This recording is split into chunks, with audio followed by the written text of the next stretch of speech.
Ang mabuting balita mula sa langit sa araw na ito. Aleluya, aleluya.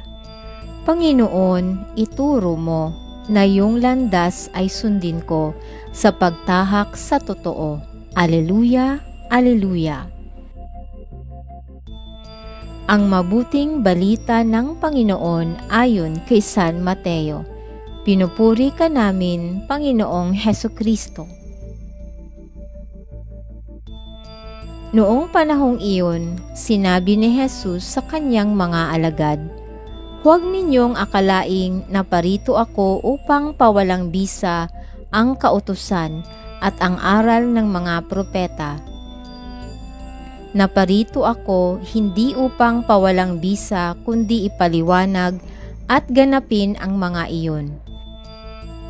Tandaan ninyo ito, magwawakas ang langit at ang lupa, ngunit ang kaliit-liitang bahagi ng kautusan ay di mawawala ng bisa hanggat hindi nagaganap ang lahat. Kaya't sino mang magpawalang halaga kahit sa kaliit-liitang bahagi nito at magturo ng gayon sa mga tao ay ibibilang na pinakamababa sa kaharian ng Diyos.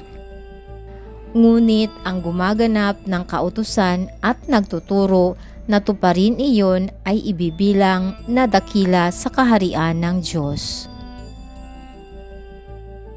Ito ang mabuting balita ng ating kaligtasan. Papuri sa Diyos.